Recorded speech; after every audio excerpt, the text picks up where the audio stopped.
بالله من الشيطان الرجيم. بسم الله الرحمن الرحيم. الحمد لله رب العالمين. الصلاة والسلام والتحية والإكرام على النبي المؤيد والرسول المسدد المصطفى الأمجد المحمود الأحمد سيدنا ونبينا والشفيع ذنوبنا وطبيب نفوسنا أبي القاسم محمد اللهم صل على محمد وعلى أهل بيته الطيبين الطاهرين المعصومين المنتجبين الهداة المهديين سيما بقية الله في العالمين روحي وأرواح العالمين لتروا بمقدمه الفداء ولعنة الله على أعدائهم أجمعين من الآن إلى قيام يوم الدين. أما بعد فقد قال الله سبحانه وتعالى في محكم الكتاب المبين. بسم الله الرحمن الرحيم. ألهاكم التكاثر حتى زرتم المقابر كلا سوف تعلمون ثم كلا سوف تعلمون كلا لو تعلمون علم اليقين لترون الجحيم ثم لترونها عين اليقين ثم لتسألن يومئذ عن النعيم. الصلوات.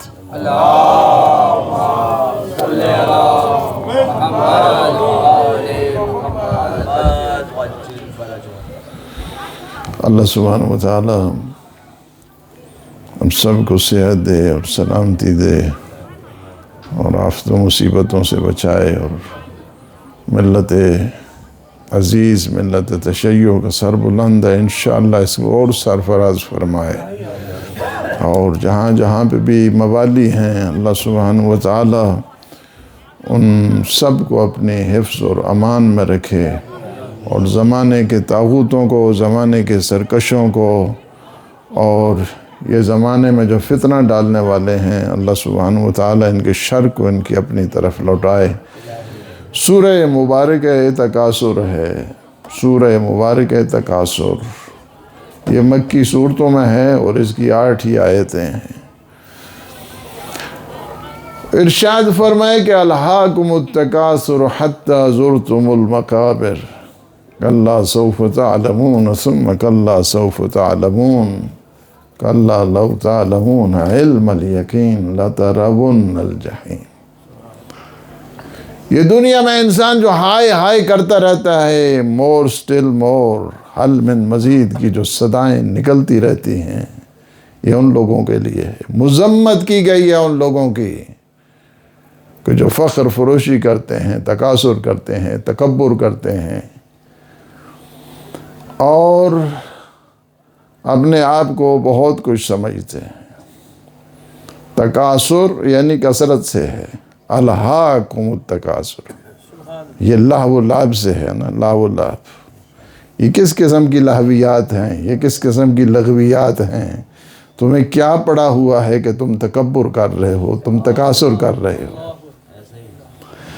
تکاثر کرنے والا اور تکبر وہ گناہ ہے کہ جو تاریخ میں سب سے پہلا سرزد ہوا ہے جو گناہ وہ ہے. یہ سب سے پہلے شیطان نے تکبر کیا تھا. شیطان نے تکبر کیا. شیطان نے کہا تھا انا خیر من. میں آدم کے سامنے سجدہ کیوں کروں. اپنے آپ کو بڑا بنایا. کیوں کروں سجدہ. انا خیر منہ. میں تو آدم سے افضل ہوں. میں تو آدم سے بہتر ہوں. اچھا جی تم میں کون سی بہتری آ گئی ہے؟ کہا مجھ میں بہتری یہ ہے، خلقتنی من نار و خلقتہ من طین، تو نے مجھے آگ سے پیدا کیا ہے اور آدم کو تو نے مٹی سے پیدا کیا ہے۔ آگ مٹی سے افضل ہوتی ہے، آگ کو جدھر بھی جلاؤ گے اوپر کی طرف آئے گی، مٹی کو جہاں پہ بھی پھینکو گے نیچے کی طرف آئے گی۔ لیکن اس بدبخت کو یہ نہیں پتہ چلا کہ افضلیت کا معیار مٹیریل سے نہیں ہوا کرتا ہے، ارادہ پروردگار کے ساتھ جڑا ہوتا ہے، ارادہ پروردگار کے ساتھ ہوتا ہے، اور یہ ارادہ تو وہ ہے کہ ارادہ اللہ نے ضم کر دیا ہے اہل بیت اطہار میں۔ صلی اللہ فرماتے ہیں نحن اویت لمشیت اللہ، ہم اللہ کی مشیت کا ظرف ہیں، ہمیں دیکھو تو تمہیں اللہ کا ارادہ پتہ چلے گا، ہمیں دیکھو تو تمہیں اللہ کی مشیت پتہ چلے گی۔ یہ جب ارادہ کرتے ہیں نا تو ارادہ پروردگار بن جاتا ہے۔ بی بی نے ارادہ کیا آپ کے کپڑے درزی کے پاس ہیں، اب وہ رضوان جنت بن کے نہیں آتے، ارادہ پروردگار بن گیا ہے۔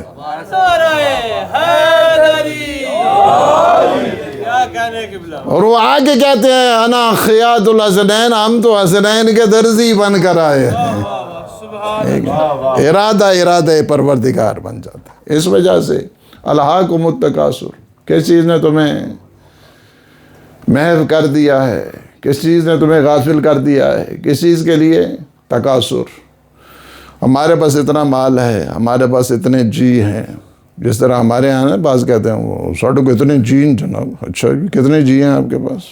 جی ہمارے پاس بہت زیادہ مال ہے جی، جیوں کے اوپر فخر کرتے ہیں، ہمارے پاس اتنے جی ہیں جناب۔ یہاں جی نہیں چلتی ہے، کتنے جی ہیں۔ اللہ کثرت کو نہیں دیکھتا ہے، اللہ کسی کے اس کی کثرت گرائی کو نہیں دیکھتا ہے۔ ممکن ہے بہت سارے ہوں کثیر، بہت سارے عمل بھی کثیر ہو، لیکن اللہ دیکھتا ہے بعض کی ایک ضرب ثقلین کی عبادتوں میں بھاری ہو جاتی ہے۔ ثقلین کی عبادتوں میں بھاری ہوتی ہے، تمہیں کثرت نہیں، میرے پاس اتنا ہونا چاہیے، میرے پاس اتنا ہے، لوگوں کے سامنے کہے کہ ہاں جی۔ یہ عرب جو جاہل تھے نا، جاہل جو اگر آج بھی اگر یہی چیز آ جائی تو اس میں جہالت میں تھوڑا فرق آتا ہے۔ کیا کہنے جہالت تو جہالت ہی ہے، خواہ اس دور کی جہالت ہو یا اس دور کی جہالت نہیں۔ اگر آدمی کو کہے کہ میرے پاس اتنا مال ہے جناب، تو وہ بھی یہی کہتے تھے میرے پاس اتنا مال ہے، وہ بھی کہتے تھے ہمارے پاس اتنے جی ہیں جناب۔ ایک پنجابی کا لفظ ہے جی، جو ہم کہتے ہیں نا، جی جو ہم کہتے ہیں ہمارے پاس اتنے افراد ہیں، ہمارے پاس اتنے قبیلے کے لوگ ہیں جی، ہمارے پاس اتنے آدمی ہیں جناب، ہم کاؤنٹ کریں تو بنتا چلتا ہے۔ ہاں جی، ہمارے یہاں بھی جب بعض فرق کرتے ہیں ساڑھے اتنے جی ہیں جی، قبیلے جو اتنے جی ہیں ہنسی، اچھا جناب اتنے جی ہیں۔ قرآن نے کیا کہا ہے؟ قرآن نے سخت قسم کی مذمت کی ہے، سخت مذمت کی ہے ان لوگوں کی جو اپنے جی کے اوپر، اپنے مال کے اوپر، اپنے دولت کے اوپر، اپنے امارت کے اوپر فخر کرتے ہیں۔ اللہ نے جو ہے سختی کے ساتھ مذمت کی، الہاکم التکاثر۔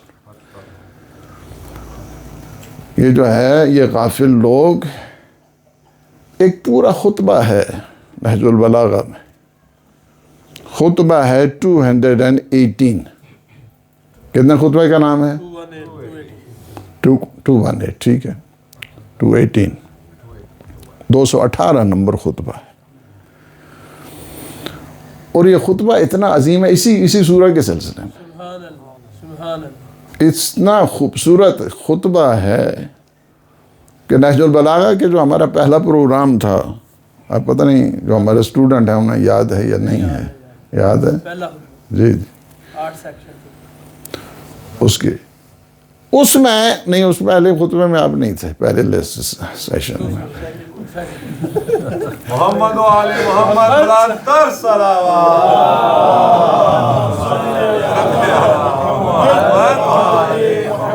ہم نے انٹرو دیا تھا اس میں نہج البلاغہ کے سلسلے میں، ایک پورا تعارف تھا نہج البلاغہ کا، اس میں سے اس خطبے کے وہ بھی مینشن کیا. ابن ابی الحدید معتزلی کہتے ہیں کہ 50 سال میں نے 1000 مرتبہ اس خطبے کو پڑھا ہے. ہم نے شیعہ ہو کے شاید ایک دفعہ بھی نہیں پڑھا، کیونکہ ہم شیعہ ہیں نا جناب، یہ تھوڑی بڑی بات ہے کہ ہم شیعہ ہیں. آج نہیں جس نے پڑھا ہے نا وہ اپنی شیعت کا ثبوت ہے، خود گھر جا کے پڑھے اس کو خطبے کو. 218 نمبر خطبہ ہے، اس کو پڑھیں جا کے. ایک سنی کہتا ہے کہ میں نے 1000 مرتبہ پڑھا ہے، اور ہم شیعہ ہوتے ہوئے کہیں کہ میں نے ایک بھی دفعہ نہیں پڑھا ہے. اور شاید میں اگلے سیشن میں پوچھ بھی سکتا ہوں کس کس نے پڑھا ہے تو کس نے نہیں پڑھا ہے. صلوات بر محمد.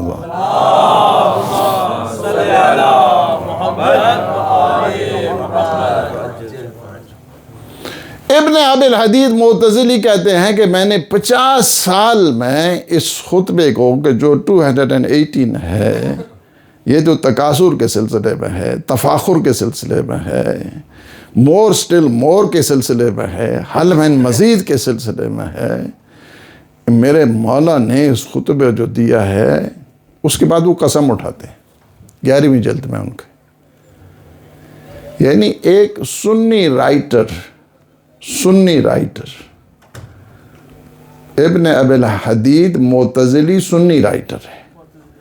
معتزلہ سے ہے نا، معتزلہ چونکہ علم کلام کے 3 بڑے جو ہے شعبے ہیں، ان میں ایک امامیہ ہے، عدلیہ جو ہم لوگ ہیں، متکلمین میں جو تھیالوجین ہیں نا، جو ایکسپرٹ ہیں، ان کی بات کر. اب مجھے ان تینوں کے بارے میں آج کچھ نہیں بتانا ہے، ویسے تو آپ بڑے خوش ہوتے ہیں جب بات ہوتی ہے دین کی. صلوات بر محمد.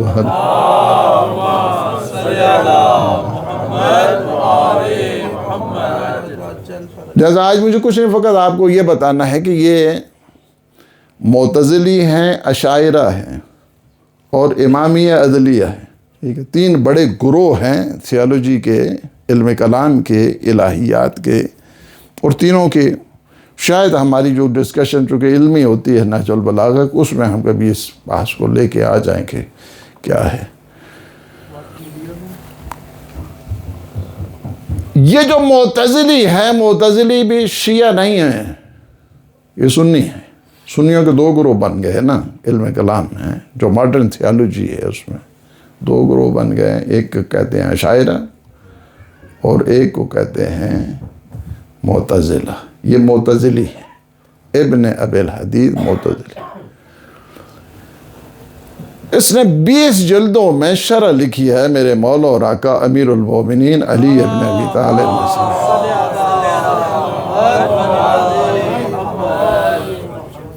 20 جلدوں میں شرح ہے ان کی نہج البلاغہ کے سلسلے. 20 جلد، 20 والیومز. شرح ابن ابی الحدید بہت مشہور شرح ہے، بہت مشہور شرح. شیعہ نہیں ہے، سنی ہے. بعض سنی بڑے کہتے ہیں کہ وہ شیعہ ہیں، ہم کہتے ہیں کہ وہ شیعہ نہیں ہیں، وہ سنی ہیں. وہ کہتے ہیں شیعہ ہیں، ہم کہتے ہیں شیعہ نہیں ہیں. ہم نے علی کی جو بھی فضیلت کو بیان کرے مگر وہ شیعہ ہو جاتا ہے. علی کے فضائل کو پڑھنا شیعہ نہیں بن جاتا ہے سارے. اس وجہ سے اس کی میں ایک آپ کو وجہ بتاؤں گا کہ شیعہ نہیں، اگرچہ بڑی خوبصورت بات کی ہے. نہج البلاغہ کے اس تشریح اور تفسیر کی جو پہلی جلد ہے، جو انٹروڈکشن ہے، اس میں لکھتے ہیں میرے مولا کے بارے میں، علی وہ مظلوم کائنات ہے جس کے فضائل کو اپنوں نے بھی چھپایا، غیروں نے بھی چھپایا. یہ ابن ابی الحدید معتزلی کا جملے ہیں کہ علی وہ مظلوم کائنات ہے جن کے فضائل کو اپنوں نے بھی چھپایا، غیروں نے بھی چھپایا. اپنوں نے چھپایا خوف کی وجہ سے، ڈر کی وجہ سے، اور غیروں نے چھپایا حسد کی وجہ سے، بخل کی وجہ سے، بغض کی وجہ سے۔ اور اس کے بعد کہتے ہیں کہ علی خوشبو رسالت کا نام ہے، علی خوشبو رسالت کا نام ہے۔ مسک عنبر کو اگر جتنی بھی تہوں کا نیچے رکھو گے وہ اپنی خوشبو چھن چھن کر اپنا پتا دیتی ہے، علی خوشبو رسالت ہے۔ نعرہ حیدری، کیا کہنے گے؟ علی جمال رسالت کا آفتاب ہے، اس کی روشنی کے اوپر تم جتنا پہرا لگاؤ اس کی ذوفشائیں کیا ہے، چھن چھن کر اپنا پتا دیتی ہے۔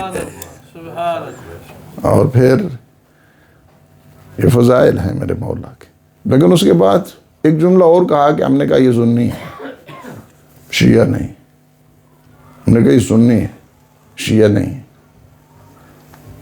کہا وہ کیا ہے؟ کہا کہ اس میں اسی انٹروڈکشن میں لکھتے ہیں کہ الحمدللہ اس خدا کا شکر ہے کہ جس نے مفضول کو افضل کے اوپر فضیلت دی ہے۔ یہ کبھی ہمارے بچے سے بھی پوچھیں گے تو وہ بھی یہی نہیں کہے گا کہ وہ یہی کہتا ہے افضل افضل ہوتا ہے، مفضول مفضول ہوتا ہے۔ کبھی مفضول کو افضل کے اوپر ترجیح نہیں ہو سکتی، تفضیل نہیں ہو سکتی، یہ شیعہ کبھی نہیں کہہ سکتا۔ یہ کیسے ہو سکتا ہے کہ ایک مفضول جو ہے وہ پہلے نمبر پہ آ جائے اور ایک افضل جو ہے نا چوتھے نمبر پہ آ جائے؟ یہ شیعہ تھوڑا کہہ سکتا ہے، شیعہ نہیں کہہ سکتا، شیعہ نہیں، وہ سنی، لہٰذا وہ سنی۔ لیکن جو خوبیاں ہیں ہم ہمیشہ خوبیوں کا ذکر کرتے ہیں۔ ہم اپنے اس مولا کے ماننے والے ہیں جو یہ کہتے ہیں یہ نہ دیکھو کون کہہ رہا ہے، یہ دیکھو کیا کہہ رہا ہے۔ بے شک بے شک۔ ہم اس مولا کے ماننے والے کہتے ہیں کہ یہ جو خطبہ ہے 218 میں نے 50 سال میں کتنی دفعہ پڑھا ہے؟ 1000 مرتبہ پڑھا ہے۔ اور کہتے ہیں قسم اٹھا کے کہتے ہیں اس خدا کی قسم اٹھا کے کہتا ہوں جب بھی میں نے پڑھا ہے مجھ میں یاد آخرت آئی ہے، مجھ میں یقین کی منزل آئی ہے، مجھے یہی پتہ چلا ہے کہ میرے سارے عزیز اور رشتہ دار فوت ہو رہے ہیں، مجھے یہی پتہ چلتا ہے کہ میں مر رہا ہوں، میرے مولا مجھے خطاب کر رہے ہیں۔ یعنی یہ ہے بزن نہیں کہہ رہے ابن ابی الحدید معتزلی، یہی سورہ تکاثر۔ تو ہم نے کیا کرنا ہے اس دفعہ؟ پورا ہفتہ ہے، ایک دن جا کے پڑھنا ہے اس کو۔ اور کتنا ٹائم لگتا ہے پڑھنے میں؟ I think it's not more than 10 minutes۔ فقط جو ہے نا وہ دو صفحے ہیں، 2 صفحے ہیں، 3 صفحے، بس یہی خطبہ کہ جس کو ابن ابی الحدید 1000 مرتبہ پڑھے۔ وہ کہا جب بھی پڑھا ہے اسے علم ملا ہے، جب بھی پڑھا ہے نصیحت ملی ہے۔ کیوں نہ ملے کہ وہ باب العلم کی بارگاہ میں آئے تو اسے علم ہی تو ملتا ہے، علم ملتا ہے۔ اس وجہ سے یہ جو سورہ تکاثر ہے، سورہ تکاثر یعنی جو کثرت گرائی، ہمارے پاس جناب اتنا مال ہے، ہمارے پاس اتنے جی ہیں جناب، ہم آئے نا ذرا مقابلے کے لیے، جی ہم اتنے جی ہیں جناب، جی ہم اتنے افراد ہیں، ہمارا اتنا بڑا خاندان ہے جناب۔ زمانے جاہلیت میں یہی رہا ہے کہ وہ ہمارے اتنے جی تھے جناب، ہمارے پاس اتنے آدمی تھے جی۔ یعنی یا تو انصاب پہ پدرم سلطان پوت، خود تم کیا ہو،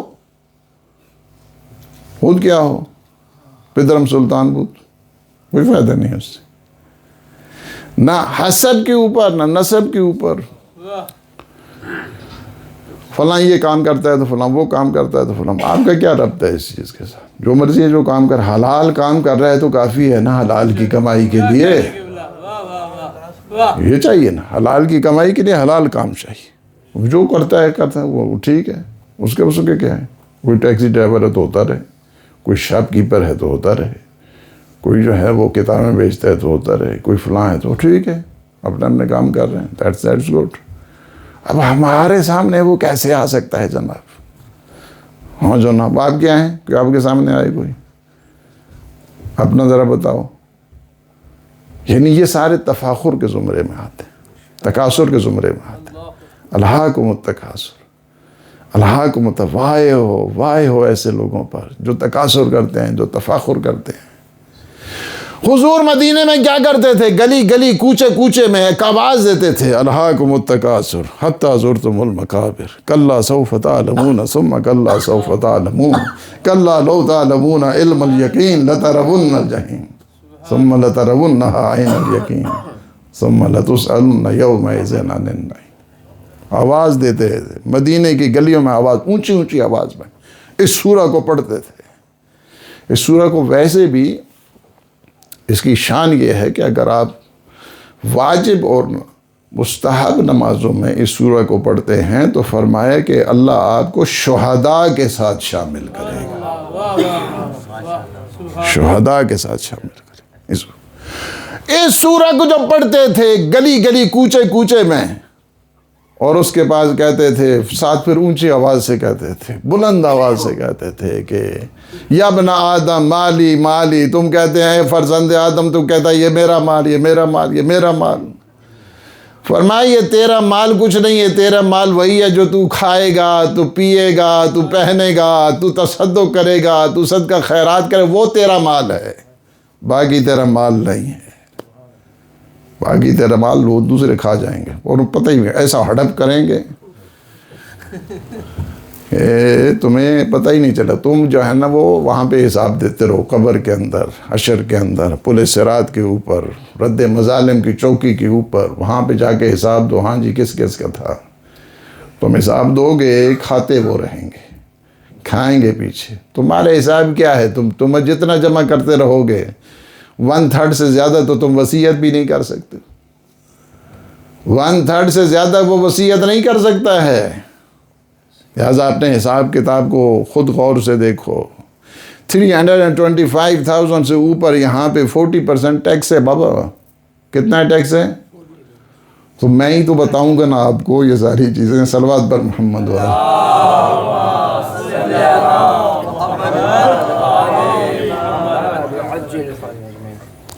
اس کے بعد جو وکیلوں کے خرچے آتے ہیں وہ 12,000 پاؤنڈ، 8,000 پاؤنڈ، وہ الگ ہیں۔ اس میں فرض کیا کسی نے اگر 1 لاکھ اس میں سے چھوڑ دیا ہے تو 40% تو چلا گیا نا اس کو گورنمنٹ کے پاس، ٹھیک ہے۔ پیچھے کتنا رہتا ہے؟ 60، 12,000 اس کا لے جائے، اس کی جو وکیلوں کا ہے، پیچھے کتنا ہے؟ 8,000 جو ہے نا، باقی وہ جو کورٹ ادھر ادھر کی فیسیں ہیں اور یہ پڑھنے ہیں 40۔ اب اور مجھے نہیں پتا ہے کیا اور کیا خرچے ہونے ہیں۔ صلوات محمد۔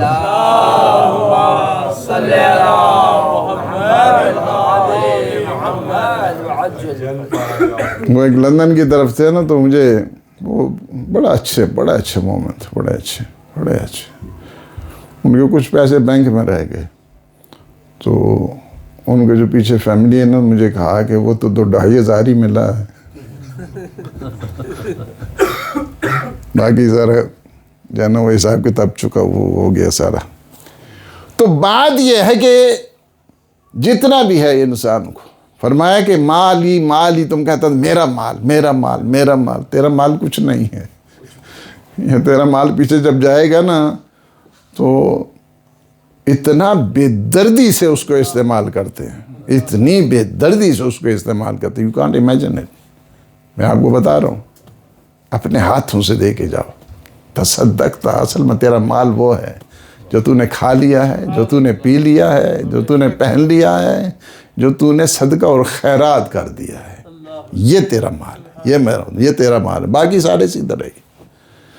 باقی پتہ نہیں پیچھے بہت ہی کوئی دیندار فیملی ہو، بہت ہی دیندار ہوں، یہ بھی میں آپ کو کہتا ہوں 5% اس میں سے ہوں گے کہ جو صحیح اس کا خیال کریں گے۔ اس کے بعد کوئی نہیں خیال کرتا ہے، کچھ نہیں کرتا۔ لہٰذا اپنے آپ کو سیٹل کرو، اپنے آپ کو سنبھالو، اپنے الہاکم التکاثر۔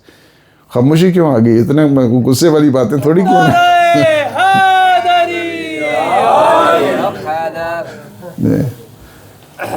باتیں تو ساری آپ کی مزاج ہی کی ہیں، میں نے کوئی نئی بات تو کی نہیں ہے، ساری وہی ہیں، تھوڑی اپنے حساب کے ساتھ بات کر رہا ہوں۔ فرمایا الہاکم التکاثر، حضور کیا کرتے تھے؟ گلی کوچے میں اس آیت کو پڑھتے، سورت کو پڑھتے تھے، بلند آواز سے پڑھتے تھے۔ اس کے بعد کہتے تھے یا ابن آدم، تو ہے ابن آدم، ہر روز کہتے ہیں مالی مالی، میرا مال میرا مال، تیرا مال کچھ نہیں ہے، تیرا مال وہی عقل تھا جو تو نے کھایا ہے، لبس تھا جو تو نے پہنا ہے، تصدق تھا جو تو نے صدقہ دیا، وہ تیرا مال ہے، باقی زار تیرا مال نہیں ہے۔ کیا کہنے؟ یہی چیز ہے کہ جس کی طرف انسان کو توجہ دینے کی ضرورت ہے۔ اس کے بعد کیا ہے؟ فرمایا الہاکم التکاثر حتی زرتم المقابر۔ یہ جاہل اتنے تھے، یہ عرب والے، یہ اگر گھر میں جی پورے نہیں ہوتے تھے نا تو قبروں کے پاس چلے جاتے تھے، یہ قبر ہی ہماری ہے، یہ قبر بھی ہماری ہے، یہ قبر بھی ہماری ہے، یہ قبروں کو گننا شروع کر دیتے تھے۔ یعنی نفقت اس میں آ کے اپنے خاندان کو گننا ہے انہوں نے، اس کے بعد قبروں کو جا کے گنتے تھے، یہ بھی قبر ہمارے دادا کی ہے، یہ بھی پردادا کی ہے، یہ بھی پتہ نہیں لکڑا، یہ سارے جو ہے نا اس کو وہ گنتے تھے، یہ بھی ساری ہماری۔ اس میں بہت خوبصورت وہی وہ جو خطبہ ہے نا میں نے بتایا وہ پڑھیں، اس میں مولا نے بہت خوبصورت انداز کے ساتھ جو ہے نا اس میں بیان فرمائے حتی زرتم المقابر، جہاں تک کہ تم نے قبریں جا دیکھی، تم نے زرتم، تم نے زیارت کی ہے، تم قبروں کی زیارت کرنے کے لیے پہنچ گئے قبرستان، تمہارا چلا گیا جنازہ جی، حتی زرتم المقابر الحاکم، ہائے ہائے کرتے زندگی تمہاری گزر گئی۔ یہ جو کہتے ہیں نا greed is good, greed is good, greed is good, یہ آپ کے لیے گریڈ از گڈ نہیں ہے، یہ کیپٹلزم کے لیے greed is good, greed is good. ہاں لالچ بڑی سی، کوئی کیا چیز ہے لالچ؟ لالچ کون سی اچھی چیز ہوتی ہے؟ ہمارے ہاں تو مضمون لکھتے تھے اس ٹائم پہ لالچ بری بلا ہے، اور تم کہتے ہو گریڈ از گڈ۔ انڈیویجولزم ہونا چاہیے، انڈیویجولزم ہی اسلام میں نہیں ہے۔ یہ ساری چیزیں جو ہے نا می، my family, me, my life, یہ ساری ویسے جو ہے نا یہ بنائی ہوئی ہیں۔ اس تہذیب کو سمجھو، اس تہذیب کے اوپر اپنے آپ کو نگاہ رکھو جو اسلام کی ہے، اس کو دیکھو اسلام نے کیا تہذیب آپ کو دی ہے، کیا عشق و سرور دیا ہے، بیٹھنے کے سلیقے بتائے، اٹھنے کے سلیقے بتائے، اور یہ بتا دیا جو چیز تمہیں جنت کی طرف لے کر جاتی ہے ہم نے تمہیں بتا دی ہے۔ یہ تہذیب ہے، یہ تہذیب اسلام ہے، یہ تہذیب قرآن ہے۔ حتی زرتم المقابر، جہاں تک تم ہائے ہائے کرتے رہے کہ جہاں تک کہ تم قبروں کے اندر پہنچ گئے۔ مقابر مقبرہ کی جمع ہے، یہ فلاں کا جناب مقبرہ ہے جی، مقبروں میں پہنچ گئے تم۔ کلا سوف تعلمون ثم کلا سوف تعلمون۔ اب کہتے ہیں یا اللہ آپ تو پلٹا دیں، دیکھ ہم کیا کرتے ہیں، تیری کس طرح عبادت کرتے ہیں، کس طرح ہم نمازیں پڑھیں گے، کس طرح ہم روزے رکھیں گے، کس طرح ہم دعائیں پڑھیں گے، کس طرح ہم شب جمعہ کے لیے آئیں گے، کس طرح ہم دروز میں۔ خبردار زبان بند، کلا سوف تعلمون ثم کلا سوف تعلمون۔ تم جان سکتے تھے، یہ کوئی ایسی اتنی بڑی بات نہیں تھی۔ کلا لو تعلمون علم الیقین، اگر تمہیں علم یقین ہوتا،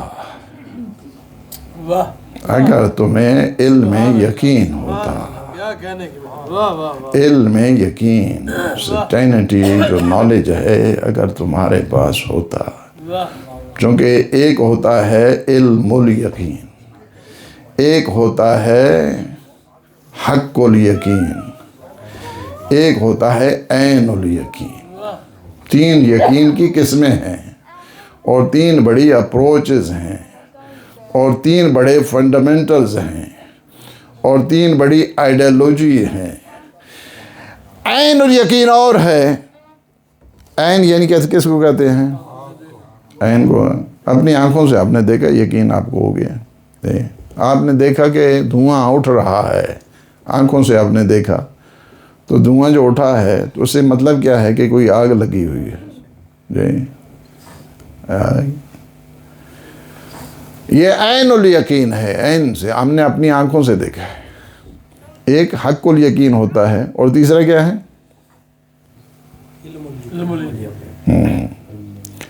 علم الیقین۔ ایک جو ہے نا وہ علم یقین ہو گیا، علم یقین، آپ نے دنیا کو دیکھا یقین ہو گیا. ایک جو ہے نا آپ پاس کھڑے ہیں یقین، وہ عین الیقین.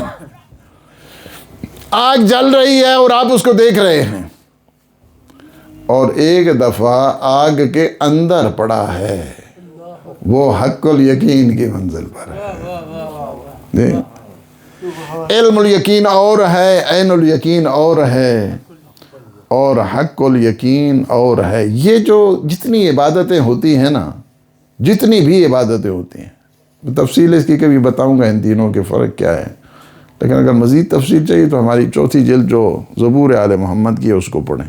اس میں ابتدائی میں جو ہے نا یہ وَانْتَهَ الْيَقِينَ افضل الیقین، افضل الیقین جو مولا کی اس شرح میں ایک مفصل ڈسکشن کی چوتھی جلد میں.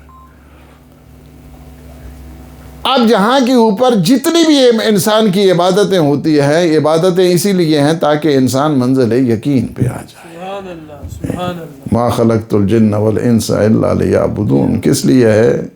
کہا کہ حتی اتاک الیقین، وَاعْبُدْ رَبَّكَ حَتَّى يَأْتِيَكَ الْيَقِينُ. تم اللہ کی اتنی عبادت کرو، اتنی عبادت کرو کہ تم منزل یقین پر آ جاؤ. سبحان اللہ سبحان. لیکن جو عبادت ایسی کرے، لو کشف الغطاء لمزددت یقینا، اگر دنیا پوری کے پردوں کو چاک کر دیا جائے، علی کے علم یقین میں کوئی فرق نہیں آئے گا. سبحان اللہ. جن کے یقین کی یہ منزل ہے، ان کی عبادت کی کیا منزل ہو. اب یہیں سے جو پتہ چلتا ہے کہ ان کی عبادت کی منزل یہ ہے کہ جو منزل جہاد پر ہے اس کی ایک ضرب ثقلین کی عبادت پہ بھاری ہو جاتی ہے. ان کی نماز کا کیا کہنا، ان کے روزے کا کیا کہنا، ان کے حج کا کیا کہنا، ان کے باقی احکام کا کیا کہنا. یہی چیز ہے. اور اس کے بعد کیا ہے فرمایا، ایک تھوڑا سا یہاں پہ علمی نکتہ ہے، اگر آپ کہیں گے تو پھر میں اس کو بتاتا ہوں. صلوات پر محمد وعلیہ.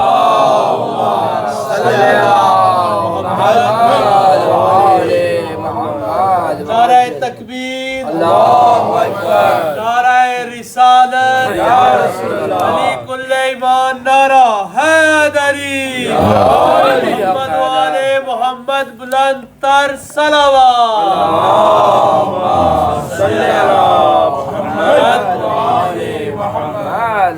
لو تعلمون علم الیقین لترون الجحیم. اگر تمہیں علم یقین ہوتا نا تو تم ابھی بھی جہنم کو دیکھ سکتے تھے، اللہ اکبر. واہ. ابھی بھی جہنم کو دیکھ سکتے تھے اگر تمہیں علم یقین ہوتا. اچھا، بعض نے کہا کہ اس سے مراد جو ہے نا وہ برزخ ہے، اور بعض نے کہا کہ قیامت ہے. ان کو قیامت کے دن تو دیکھنا ہی دیکھنا ہے نا. بات ابھی کی ہو رہی ہے، بات تو ابھی کی ہو رہی ہے.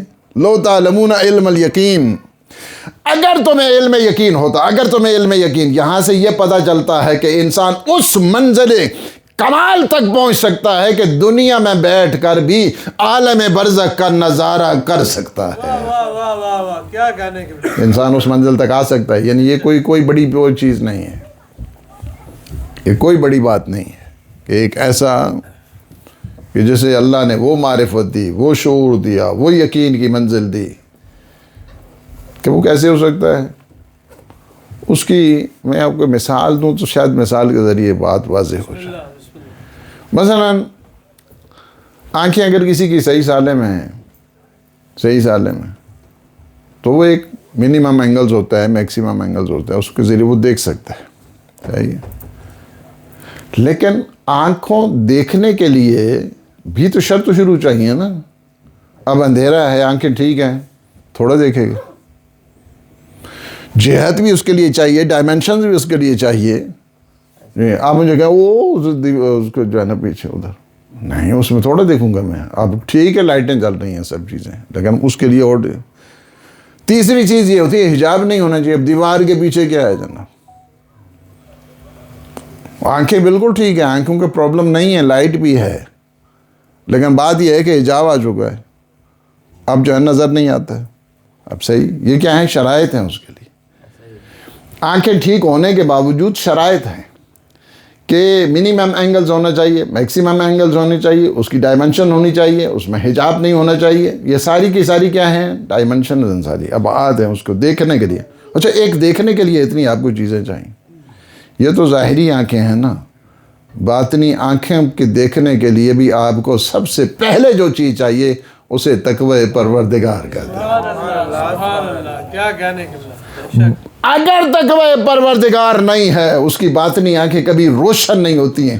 اگر اس کی باطنی آنکھیں روشن ہو جائیں تو وہ دنیا میں بیٹھ کر عالم برزخ کا نظارہ کر سکتا ہے. واہ واہ واہ واہ، سبحان یہ ہے فرق یہ ہے. شہود کی منزل پر آ جاتا ہے. شہود کی منزل اسے پتہ ہوتا ہے.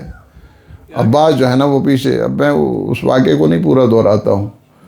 حضور ایک شب جو ہے، ہم نے البتہ اس کا عنوان جو ہے نا وہ دوسرا رکھا تھا، بستر سے فرار. وہ داستان راستان جو ہماری کتاب ہے اس کا ہم نے عنوان رکھا بستر سے فرار. وہ بی بی کے بارے میں ہے کہ حضور جو ہے نا یکدم آئے جنت البقیع. انہیں شک پڑ گیا. انہوں نے کہا اچھا. میرا نمبر تو پیچھے جب حضور کے جنت البقیع آئے اس کے بعد واپس پھر جلدی کے ساتھ حضور پہنچے تو ان کا سانس جو ہے نا وہ تھوڑا اکھڑ رہا تھا. ہمارا نا. تو حضور نے کہا کہ یہ کیا بات ہے، کیا ہوا ہے؟ کہا کہ نہیں بس ویسے ہی. فرمایا ویسے نہیں، ابھی جبریل آئے گا بتا دے گا. واہ واہ واہ واہ واہ واہ، سبحان اللہ. جبریل ابھی آئے گا. سنی شیعہ دونوں نے لکھا ہے اس واقعے کو، نہیں اس واقعے کو. یہ جو کتاب ہے نا، میں اس وقت 18 سال کا تھا کہ جب یہ آئی، وہ دوسری 21 سال میں تو پبلش ہو گئی تھی یہ کتاب. یہ جو داستان راستان ہے پہلی، اس وقت جو ہے نا لوگ ڈائجسٹ زیادہ پڑھتے تھے ہمارے ٹائم پہ. تو اس کے مقابلے میں وہ شہید مطہری علی اللہ مقام انہوں نے لکھی، اس کی ٹرانسلیشن ہے ہماری. حضور نے فرمایا کہ جلدی بتا دو، جلدی بتاؤ. کہا کہ یہ مسئلہ تھا. میں نے کہا کہ پتہ نہیں آج کوئی حق تلفی ہونے چلی. کہا اللہ کا رسول اس طرح کر سکتا ہے؟ مگر کہا یا رسول اللہ آپ کہاں گئے تھے؟ کہا میں ادھر کچھ مومنین کچھ وہ تھے جو مرحوم ہو چکے تھے، انہوں نے کچھ فریادیں کی ہیں، یا رسول اللہ ہماری مدد کو پہنچی ہے. واہ واہ واہ، میں ان کے لیے دعائے خیر کرنے کے لیے گیا تھا، دعائے خیر کرنے کے لیے. حضور کار میں بیٹھے ہوئے بستر کے اوپر جاتے ہیں وہاں جنت البقیع میں جا کے دعا کرتے.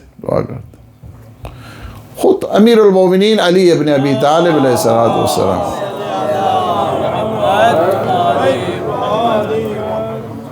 جاتے تھے دعا، صحابی ساتھ ہوتے تھے، فرماتے تھے سب چیزیں. خطبہ یہ بھی نہج البلاغہ میں ہے کہ تمہاری بیویوں نے دوسری شادیاں بھی کر لی ہیں، تمہارا مال بھی تقسیم ہو گیا، سب چیزیں ہو گئی ہیں، ساری چیزیں.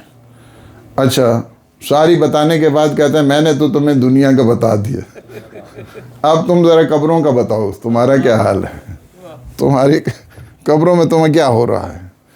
تو اس کے بعد مولا صحابیوں سے کہتے ہیں اگر ان کو بولنے کی اجازت ہوتی نا تو یہ کہتے سب سے بہترین زاد سفر تقویٰ ہے. سب سے بہترین زاد سفر تقویٰ، یعنی سب سے بہترین چیز ہے. ثم لتسألن یومئذ عن النعیم، آخری بات کہہ کے زحمت تمام. اور یہ ہے یعنی یہ پوچھا جائے گا، ثم لتسألن یومئذ عن النعیم، نعمتوں کے متعلق پوچھا جائے گا. اس کی ڈسکشن تو تفصیل کے ساتھ تو ہم نہج البلاغہ کے اس دفعہ درس میں دیں گے جو آ رہے ہیں ابھی سنڈے کے دن. جی لَتُسْأَلُنَّ يَوْمَئِذٍ عَنِ النَّعِيمِ، اور تم سے ضرور و ضرور پوچھا جائے گا نعمتوں کے متعلق. بعض نے یہاں پہ کہا ہے کھانے پینے کے متعلق، لیکن اگر آپ ائمہ معصومین کیوں نہ حدیث کی، اس طرح کہتے ہیں نا کہ ایک دفعہ تھا دسترخوان بچھا ہوا، رنگا رنگ قسم کی غذائیں پڑی ہوئی، پلیٹیں چھلک رہی ہیں. کسی نے کہا ذرا آخری کھانا سمجھ کے نہ کھاؤ، آرام سے کھاؤ، تحمل سے کھاؤ. جی سارا تو یہ اس کے بارے میں لَتُسْأَلُنَّ يَوْمَئِذٍ عَنِ النَّعِيمِ، ان نعمتوں کے متعلق تم سے پوچھا جائے گا تو میرے مولا نے فرمایا ان نعمتوں سے مراد کھانا پینا نہیں ہے، میرے جد کی ولایت ہے۔ سبحان اللہ نعرہ حیدری، ان نعمتوں سے مراد یہ ہے، یہی نعمتیں ہیں۔ لیکن انسان نے کیا کیا ان نعمتوں کے متعلق؟ اس کی عقل جیسی اللہ نے نعمت دی، اسے کس طرح برباد کیا؟ اسے مال جیسی نعمت دی، اس نے مال کو کیا کیا؟ اسے ولایت جیسی اللہ نے نعمت دی، اہل بیت جیسی اللہ نے نعمت دی، انہوں نے کیا کیا ہے؟ کس طرح انہوں نے کفران نعمت کیا؟ یہی چیز ہے کہ جب اگر آپ دیکھنا چاہتے ہیں کہ کفران نعمت کی اس حد ہو گئی ہے کہ جو گھر بشریت کی ہدایت کے لیے تھا، اس گھر کے ساتھ کیا ہے؟ کسی نے اس گھر کو جلا دیا،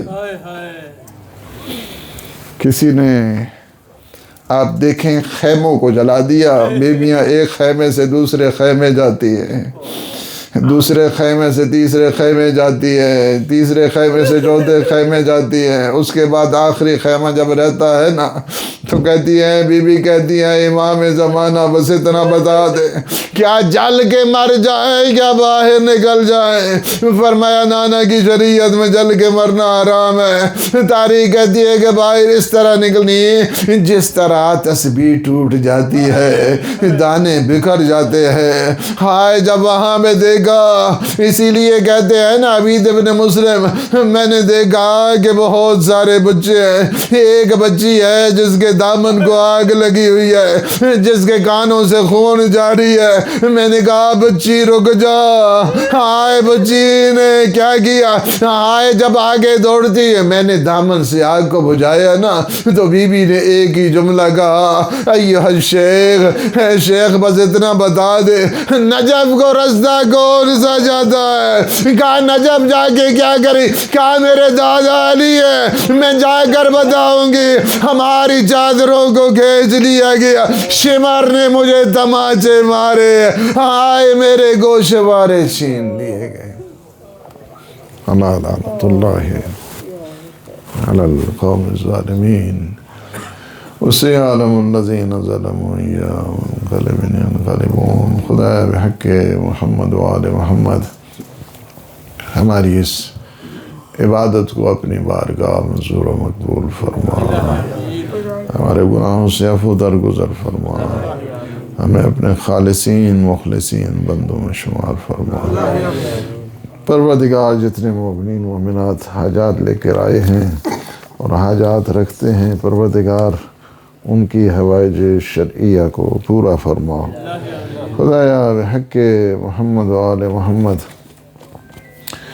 ہم سب کے مرحومین اور بالخصوص جو مرحومین کے متعلق مجھے نام دیے ہیں، سید علی میاں اور خورشید فاطمہ، سید اولاد حسین شاہ، سید محمد تقی نگار فاطمہ، ان سب کے پروردگار مرحومین کو جوار رحمت میں، جوار عصمت میں، جوار سید الشہداء میں جگہ عنایت فرما، ان کے درجات کو بلند فرما، انہیں کروڑ کروڑ جنت نصیب فرما، شہداء کربلا کے ساتھ معشور فرما۔ خدایا بحق محمد و آل محمد عالم اسلام کو سر بلند فرما۔ اللہم اشغل الظالمین بالظالمین، یا اللہ ظالموں کے شر کو ان کی اپنی طرف لوٹا۔ خدایا بحق محمد و آل محمد ایک بہت بڑی سانحہ، ایک بہت بڑی ٹریجڈی، ایک بہت بڑا دکھ جس کو میں نے تو کہا ہے کہ اس ملینیم میں اگر کوئی اتنی بڑی شہادت ہے تو شہید امت امام راہبر معظم، پروردگار ان کے چہلم بھی ہے، ان کے لیے اسپیشل دعا، یا اللہ ان کے درجات عالی ہیں، انہیں متعالی فرما۔ پروردگار ان کو سید الشہداء کا جوار نصیب فرما۔ خدایا بحق محمد و آل محمد جتنی بھی شہداء ہیں، شہداء رمضان ہیں، یہ کل کے شہداء، ایک بہت بڑی درندگی جو انسانیت کے اوپر ہو رہی ہے، یہ عظیم شہداء، پروردگار ان شہداء کربلا کے ساتھ مشہور فرما، عالم اسلام کو سربلند فرما، عالم طاغوت کو نابود فرما، والا امام زمان قطب عالم امکان کے ظہور پر نور میں تعجیل فرما۔ اللہم عجل ولیک الفرج والعافیت والنصر، اللہم صلی علی محمد